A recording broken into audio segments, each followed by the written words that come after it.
वर्णन है।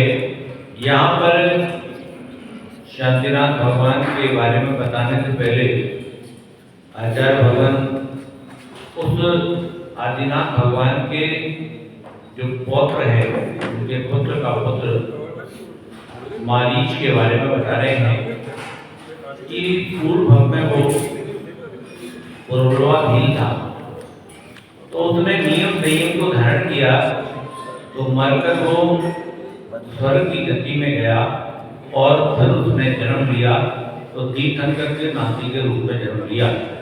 लेकिन वहां से फिर वो भ्रष्ट हो गया और उसने दूसरे विरुद्ध मार्ग अपना लिया। तो धर्म के मार्ग पर एक क्षण में यदि व्यक्ति की सोच क्या है, तो सोच पे सब कुछ बदल जाता है। जैन धर्म की विशेषता ये है कि जैन धर्म के अंदर सारा बल भावों का है। कुछ भी ना करके बहुत कुछ पा सकता है और कुछ भी ना करके बहुत कुछ भी हो सकता है। ये हमें ध्यान रखना चाहिए। अब उन्होंने क्या किया, मारीच की जीव ने क्या किया कि उसे ये पता लग गई कि वो आगे करके मोक्ष प्राप्त करने वाली तीर्थंकर की विभूति को प्राप्त होगी। तो तीव्र वित्याग की वजह से उसने जिनेन्द्र का कहा हुआ धर्म छोड़ दिया और नरक में पहुंचने वाला दुष्ट संख्या मत स्वीकार कर लिया। देखिए, एक छोटे से काल से उसने अनंत काल तक दुख होगा। ये कोई गारंटी नहीं है कि तीर्थंकर का नाती है तो सुख प्राप्त करेगा या धर्म के मार्ग में चलेगा। ऐसा कोई जरूरी नहीं है कि धर्मात्मा का पुत्र भी धर्मात्मा ही होगा। दुष्टात्मा का भी धर्मात्मा हो सकता है, धर्मात्मा का भी दुष्टात्मा हो सकता है। हर जीव की अपनी अपनी सत्ता है, अपनी अपनी प्रकृति है, अपना अपना भाग्य है, अपना अपना पुरुषार्थ है। जो जैसा करता है वैसा फल पाता है। कोई किसी के लिए कुछ भी करने वाला नहीं है। यदि ऐसा होता तो आदिनाथ भगवान मारीच को भटकने से रोक लेते, लेकिन ऐसा हुआ नहीं। इसलिए उस पाप रूपी लहरों से भरे हुए संसार सागर में बहुत दिनों के लिए मगन हो गया। आचार्य कहते हैं कि देखो, वो मारीच तपस्वी तथापि खोटे मार्ग का उपदेश देने से इतने भारी दुखों को प्राप्त हुआ। फिर भला जो खोटे मार्ग का आचरण करते हैं उनका क्या होगा? वो तो अद्वितीय होंगे। इसी भरत क्षेत्र के ब्रह्म देश में एक कोदन नाम का मनोहर और शुभ नगर है। वहाँ के राजा प्रजापति की मृगावती नाम की राजा है। वे भील का जीव संसार रूपी बंधन पर ऋण कर तथा काल बुद्धि पाकर तपस्या के द्वारा पुण्य उपार्जन कर उन दोनों के त्रिपष्ट नाम का पुत्र हुआ। अब क्या हुआ, वो मर के उसने कुछ पुण्य भी किया, तो फिर पूर्व भक्त के भी पुण्य थे, और ऐसे करके वो दोनों जो राजा थे कोदनपुर के मनोहर प्रजापति के राजा प्रजापति मृगावती, ये इनके पुत्र हुआ त्रिपष्ट। उसी राजा के भद्रा नाम की रानी से विजय नाम का बड़ा पुत्र हुआ। वे दोनों भाई बड़े ही सुशोभित हैं और वे दोनों इन्हीं श्री श्रीनाथ तीर्थंकर के समय में अपने और से पति नारायण अश्वगिरी शत्रु को मारकर तीन लक्ष्मी के प्रथम नारायण बलभद्र होंगे।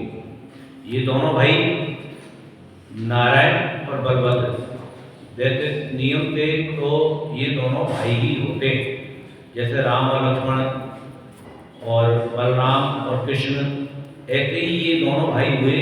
क्या नाम थे इनके? एक का त्रिपष्ट और दूसरे का विजय। तो ये दोनों भाई, इन्होंने जो पति नारायण अश्वगिरी, ये पहले इनको मारकर वो तीन रंग के नारायण और बलभद्र होंगे।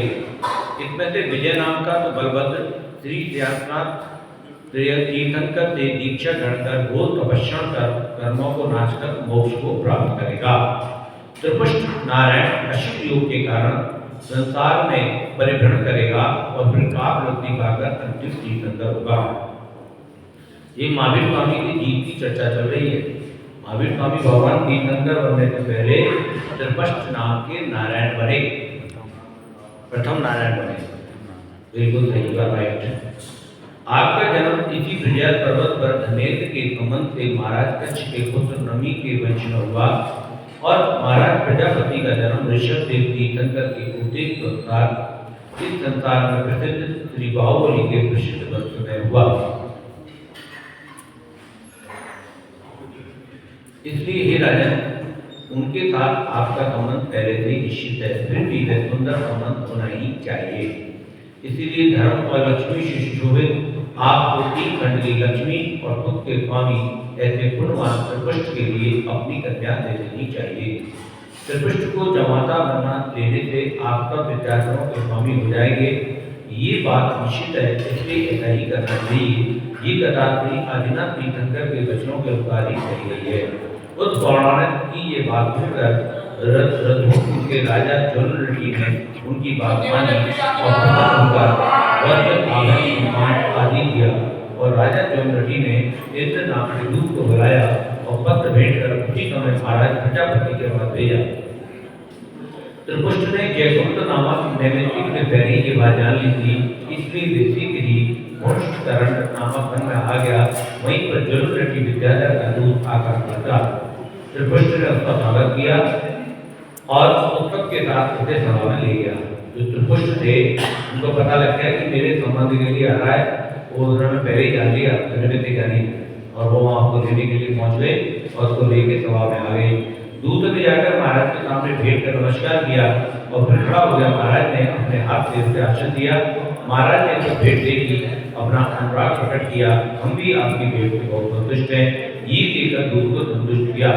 उसके बाद दूत ने निवेदन किया कि ज्वलनऋषि विद्याधर पुत्रों में से श्रीकृष्ण के लिए अपनी कन्या देना चाहता है। और ये कहकर वो चुप हो गया। ये सुनकर महाराज प्रजापति ने सब बात यथार्थ समझ ली और प्रसन्न होकर कहा, ठीक है, रत्न और सोने का संबंध भला कौन नहीं चाहता। रत्न और सोना यानी सोने में यदि सोना तो सुंदर है और सोने में भी रत्न लग जाए तो और सुंदर हो जाता है। तदनंतर महाराज ने योग भेंट देकर उनका आदर सत्कार किया और अपनी कार्य सिद्धि के लिए दूत को विदा किया। वे दूत बड़ी शीघ्रता से गया और अपने स्वामी के लिए विवाह आदि शुभ कार्य आकाश मार्ग के भोजपुर में आया। महाराज प्रजापति राजा ज्वलनऋषि का आना सुनकर बड़े प्रेम से भारी भूत स्वयं सामने आए। उन्होंने उनका स्वागत किया। महाराज प्रजापति ने हर्ष से अपना नगर सजाया, तोरण बांधे और बहुत सी ध्वजाएं मालाएं बांधी। ऐसी नगर में वे महाराज ज्वलनऋषि को लाए। महाराज प्रजापति ने महाराज ज्वलनऋषि को योग्य स्थान पर ठहराया, स्नान भोजन आदि सब तरह से उसका स्वागत किया, जिससे ज्वलनऋषि राजा बहुत खुश हुआ। तदनंतर राजा ज्वलनऋषि ने रत्नमाला आदि से सुशोभित अपने परिवार के लोगों को बुलाया, उनको विवाह में देने योग्य आभूषण दिए।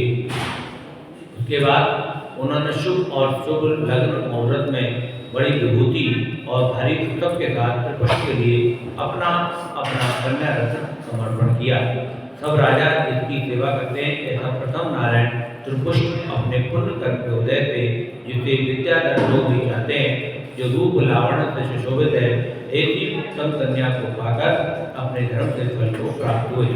उत्तम भोगों का भोग करने लगा। वहाँ से कहाँ तो इस पृथ्वी पर बड़ा भारी पर्वत, कहाँ वे विद्याधरों के राजा की पुत्री। तथापि आश्चर्य है कि वे पुण्य कर्म के उदय से भूमि गोचरी त्रिपुष्ट के घर आ गई। देखो, ये जो पुत्री देव थी वो त्रिपुष्ट जो था वो भूमि गोचरी था, यानी विद्याधर नहीं था। इधर अपने भरत क्षेत्र में नारायण था और वो विद्याधर पुत्री थी। विद्याधर जो होते हैं वो सुपीरियर कॉम्प्लेक्स के होते हैं, मतलब वो ये सोचते हैं बड़े हैं, पर वो भूमि गोचरियों को अपनी पुत्री नहीं देते। लेकिन नारायण है इसलिए उन्होंने उसको अपनी पुत्री दी। लेकिन वो त्रिपुष्ट का पुण्य बता रहे हैं कि कहाँ तो त्रिपुष्ट भील था और उल्टे सीधे काम करता था, कहाँ उसने जो व्रत और संयम धारण किए उसके फल से वो पहले सौदामित्र में देव हुआ और उसके बाद नारायण हुआ। तो उसके बाद पहले मारीच हुआ, फिर त्रिपुष्ट नारायण हुआ। इसलिए विद्वान लोगों को सदा धर्म का सेवन करते रहना चाहिए। संसार में चाहे वे पदार्थ दूर हों, चाहे तीनों लोगों को कठिन साध्य हो, धर्म के फल से प्राणियों को हुई मिल ही जाता है। बहुत से जीव ये सोचते हैं कि हम इतना धर्म कर रहे हैं लेकिन हमें कुछ मिल नहीं रहा। लेकिन उनको ये भी सोचना चाहिए कि हो सकता है हमें बहुत बड़ा मिलने वाला हो, छोटा मोटा नहीं मिलने वाला हो। कोई नारायण की पत्नी मिलने वाली हो, कोई गौतम दरबार मिलने वाला हो, या कोई ऐसी बड़ी भारी विभूति मिलने वाली हो, तो बिल्कुल निस्वार्थ भाव से धर्म करते समय कोई भी स्वार्थ भाव नहीं आना चाहिए। और लौकिक सुख की अभिलाषा तो कभी भी आनी ही नहीं चाहिए, वो आने वाले पुण्य को क्षीण कर देती है। संसार में चाहे वे पदार्थ दूर हो, चाहे तीनों लोकों में कठिन साध हो, तथापि धर्म के फल से प्राणियों को मिल ही जाता है। इसलिए श्री अनंत देव का करा हुआ धर्म सदा धारण करते रहना चाहिए। रत्न से उत्पन्न हुआ तीनों लोकों का ईश्वर बना उत्तम सुख देने वाला है, पाप को नाश करने वाला है, तीर्थंकर की विभूति देने वाला है, अत्यंत निर्दोष है, स्वर्ग मोक्ष को सर्वथा वश करने वाला है, गुणों का खजाना है, तीनों लोकों में पूज्य है और कल्याण की परंपराओं को समर्पण करने वाला है। इसलिए बुद्धमानों को धर्म का सेवन सदा करते रहना चाहिए।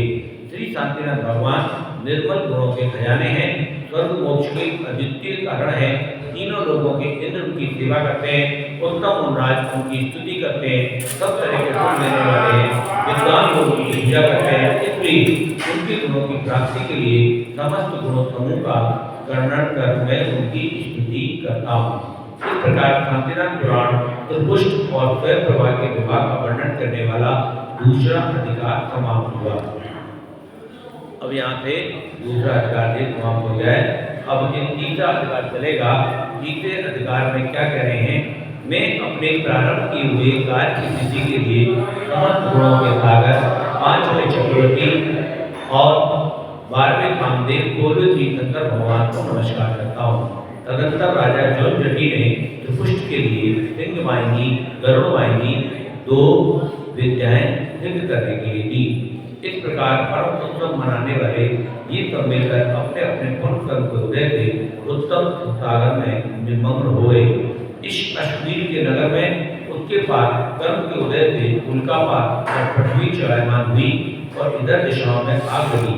जिस प्रकार तीसरे काल के अंत में भोग भूमि के आर्य सूर्य को देखकर चकित हुए, उसी प्रकार वहाँ की प्रजा पहले कभी न होने वाले उन तीनों तरह के उपद्रवों को देखकर चकित हो गई और डर गई। इन उपद्रवों को देखकर अश्विनी भी चकित हुआ और मंत्रियों के साथ बैठकर शतबिंदु नाम के मंत्री आने से ये क्या है, इस प्रकार उसका फल पूछा। वे शतबिंदु कहने लगा कि अपने पराक्रम से जिसने सिंधु देश में सिंह मारा है, आपके लिए भेजी हुई भेंट जिसने जबरदस्ती छीन ली, और रतनपुर के राजा जौनजटी ने अपने पुण्य कर्म को जैसे जिसे आपको देने योग्य स्त्री रत्न समर्पण किया है, वे मनुष्य आपका अनिष्ट करेगा। उसके ये सब सूचक हैं, आप इसका उपाय कीजिए। इस प्रकार उस निमित्त ज्ञानी का कहा हुआ उस अश्ववीर विद्याधर ने सुना। तदंतर उसके गुप्तचरों के द्वारा शिवी का मरना आदि सुना और उस निमित्त ज्ञानी का बात निश्चय किया। इसके पश्चात इस बात की परीक्षा करने के लिए उसने चिंतागति और मनोगति नाम के 2 विद्वान दूत त्रिपुष्ट के पास भेजे। वो दोनों दूत शीघ्र ही उदयपुर पहुंचे। उन्होंने वहां के बलवान राजा को देखा। उसके आगे भेंट रखकर दोनों ही विनय के साथ कहने लगे कि हे राजन, विद्याधरों के राजा अश्वीर ने आपको आज्ञा की है कि रथावर्त पर्वत पर आऊंगा और आप भी वहाँ आवे। आप दोनों आपको लेने के लिए आए हैं, इसलिए आपकी आज्ञा मस्तक पर रख दी चलिए। अब क्योंकि उस पर कष्ट आ गया तो उसने अपने दामाद को बुला लिया। अब वो नारायण है और पति नारायण उस पर हमला करने वाला है, तो उसकी रक्षा कौन करेगा? नारायण ही कर सकता है। उन दूतों की ये बात सुनकर त्रिपुष्ट क्रोधपूर्वक दूतों से कहने लगा कि अश्वग्रीव अथवा खरग्रीव मनुष्य मैंने आज तक नहीं देखे हैं, इसलिए मैं कौतूहलपूर्वक उनको यहाँ भी देखना चाहता हूँ। दुष्पुष्ट की ये बात सुनकर स्वामी की हित की इच्छा रखने वाले वे दोनों दूत कहने लगे कि हे राजन, अनेक राजा जिनकी सेवा करते हैं, ऐसा वह विद्याधरों का राजा अश्वीर आपका तो पक्षपाती है, अतएव उनके लिए आपको ऐसे वचन शोभा नहीं देते। ये सुनकर त्रिपुष्ट कहने लगा कि हम हमारा पक्षपाती भले ही हो, परंतु मैं उसे देखने के लिए पर्वत पर नहीं आऊँगा। ये सुनकर वे दोनों विद्याधर कहने लगे कि चक्रवर्ती की अनुपस्थिति में ऐसे अभिमान के वचन नहीं कहना चाहिए, क्योंकि जब वे आकाश में खड़ा होगा तब ऐसा कौन सा राजा होगा जो उसके सामने खड़ा हो सके। ये सुनकर त्रिपुष्ट कहने लगा, क्या वह चक्र फिराने का काम किया करता है और घड़े आदि बर्तन बनाया करता है तब तो बच्चा शिल्पकार है, फिर भला उसे देखना चाहिए। फिर कृष्ण की ये बात सुनकर दोनों दूतों ने कहा, ये कन्यारत्न चक्रवर्ती के देने योग्य था, वे आज तेरे घर में पड़ रहा है। इस प्रकार कहकर वे दोनों दूत बड़ी शीघ्रता से निकल गए और शीघ्र ही अश्विनी के पास पहुंचे और उन्हें नमस्कार कर सब समाचार सुनाया। कल को विस्तार से पढ़ेंगे। मुझे शांतिनाथ जय हो। के ज्ञान से सूझे लोकालो।